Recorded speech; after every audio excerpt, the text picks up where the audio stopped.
महाविकास आघाडीच्या कार्यकर्ते बांधवांनो, भगिनींनो आणि मातांनो, हल्ली मी काही बोललो तरी अर्थाचा अनर्थ करण्याचा प्रयत्न केला जातोय. सध्या मी माझ्या भाषणाची सुरुवात माझ्या तमाम देशभक्त बांधवांनो, भगिनींनो आणि मातांनो अशी करतो. आता त्याच्याबद्दल सुद्धा काही जणांच्या पोटात दुखलं.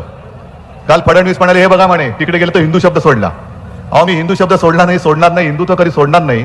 मी भाजपला लाद घातले, हिंदुत्व कसं सोडेन? पण माझ्या देशभक्त या शब्दाला आक्षेप घेणारे फडणवीस देशद्रोही आहेत का? कारण देशभक्त, या देशात देशभक्ती हा गुन्हा झालाय का फक्त मोदी भक्त पाहिजेत? आम्ही मोदी भक्त नाही, आम्ही देशभक्त आहोत. आज हा जो काही सगळा परिसर आहे, खांडके बिल्डिंग, हा शिवसेनेचा केंद्रबिंदू किंवा जे शिवसेनेचे जन्मस्थान म्हणतात त्यातला हा परिसर आहे. लालबाग परळ पासून इथपर्यंत आणि सगळा मुंबई. फार पूर्वी मी इथे यायचो, मला असं वाटतं शिवसेना प्रमुखांची एक जाहीर मुलाखत पण इकडेच झाली होती.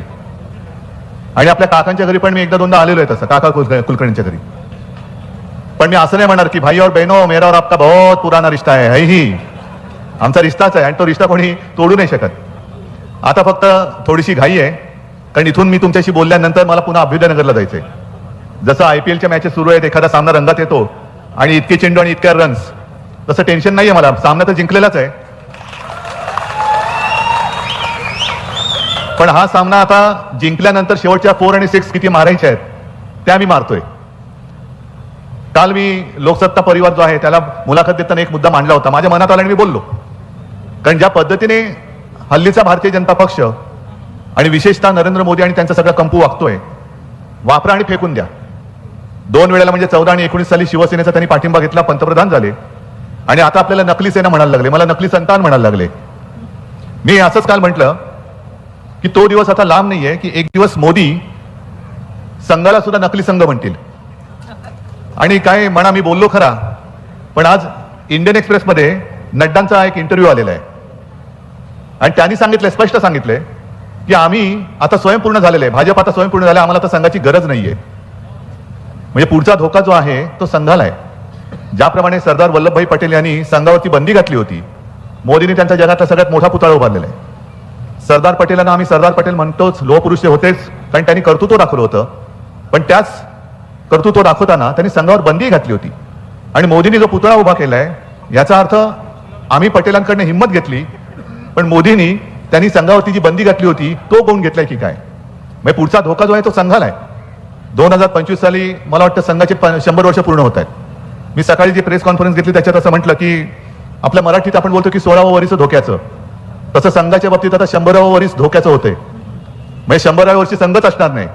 जे मोदी सांगतात की ही नकली सेना म्हणे, ही काँग्रेसमध्ये विलीन होईल. अहो, कशी विलीन होणार? आम्ही आहोत ना इकडे, घट्ट कधीपासून आहेत आणि सगळे खांडके वेल्डिंगकर माझे त्याची साक्ष आहेत.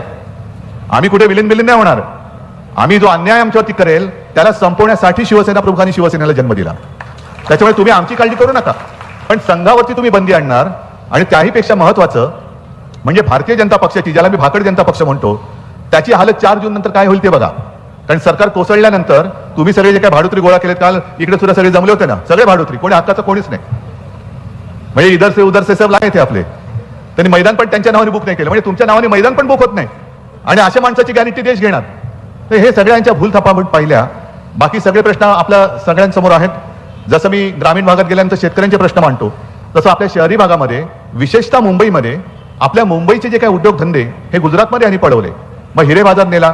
आपल्याकडे होणारं मोठं आर्थिक केंद्र, वित्तीय केंद्र जे काँग्रेस सरकारने दिलं होतं, मी मुद्दामून सांगेन, आपलं सरकार होतं आणि कोरोना होता, ज्याचा उल्लेख आपल्या उद्याच्या खासदारांनी केला, अनिल देसाईंनी, जिथे आपण फील्ड हॉस्पिटल उभं केलं होतं.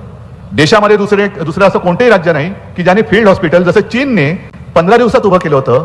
मला एका गोष्टीचं नक्की समाधान आहे की आपल्या महाराष्ट्राने 17 दिवसामध्ये तिकडे फील्ड हॉस्पिटल उभं केलं होतं आणि हजारो लोकांचे प्राण वाचवले. यांनी काय केलं? यांना घाई झाली होती, कारण ती जागा आपलं सरकार गद्दारी करून पाडल्यानंतर पहिला निर्णय कोणता घेतला असेल तर ते फील्ड हॉस्पिटल पाडलं आणि ती आपल्या मोक्याची जागा बुलेट ट्रेन म्हणजे गुजरातच्या घशात घातली. म्हणजे तुम्हाला सगळं गुजरात, मग इकडे जो जमलेला सगळा आणि राहणारा माझा भूमिपुत्र आहे, मराठी माणूस आहे, त्याच्या भविष्याची चिंता कोणी करायची? म्हणजे काल जे मोदी म्हणाले की मी मुंबईला असं करेन, मुंबईला तसं करेन, तुम्ही मुंबईला भिकारी करताय. माझ्या मुंबईच्या महापालिकेच्या 90,000 कोटीच्या ज्या काही FDs होत्या त्या आता तुम्ही तोडायला लागला. 5,000 कोटी आता ते MMRDL देत आहेत. म्हणजे संपूर्ण योजना ही सरकारची आणि भार मात्र महापालिकेच्या बोलक्यावर. कशाला देणार आम्ही तुम्हाला मतं? बरं, 2-3 दिवसापूर्वी त्यांचा जो काही रोड शो झाला तो खरा रोड शो हिंटच होता. हिंटच मी एवढ्यासाठी म्हणतो, तिथेच ते सगळं आशियातलं मोठं होर्डिंग हे त्यांच्याच बगलबच्च्यांनी केलं होतं. कारण महापालिकेची परवानगी नव्हती, त्यांचेच बगलबच्चे, त्यांचाच तो फोटो मोदींबरोबर पण आहे. आणि ते पडल्यानंतर त्याच्यामध्ये खरा आकडा अजून आलेलाच नाही किती लोक गेली. पण ती घटना घडल्यानंतर 2 दिवसात मोदींनी त्याच्या बाजूच्या रस्त्यांवरनं वाजत गाजत जो काही तुफान मस्तवाल रोड शो केला, लेझिम ढोल ताशा फुलं बिलं उधळत. काय तुम्ही कशाला, तो त्यांचा काही शोक तुम्ही व्यक्त करायला आला होता फुलं उधळत?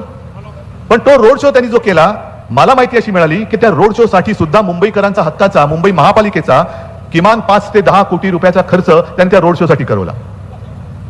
हे निवडणूक आयोगाला चालतं? पंतप्रधान जरी असले तरी सुद्धा तुम्हाला तुमच्या पक्षाच्या प्रचारासाठी माझ्या जनतेचा पैसा कसा वापरता? हे निवडणूक आयोग तर काय दखल घेणार नाही. 4 जून नंतर आपण निवडणूक आयुक्त सुद्धा राहायचे की नाही, ठेवायचे की नाही आपण बघू. पहिले यांचे घरगडी बदलायला लागतील. एक चांगला निष्पक्ष असा निवडणूक आयुक्त आपल्याला पहिला तिकडे द्यावा लागेल की जो दूध का दूध पाणी का पाणी करेल. यांच्यामध्ये काय गटाराचं पाणी जरी आलं तरी शुद्ध गंगाजल म्हणून पितात. हे अशी सगळी 10 वर्ष आपल्या आयुष्यातले गेल्यानंतर आपण ह्यांना मतं का द्यायची? जेव्हा भाजपवाले म्हणतात आम्हाला मत द्या.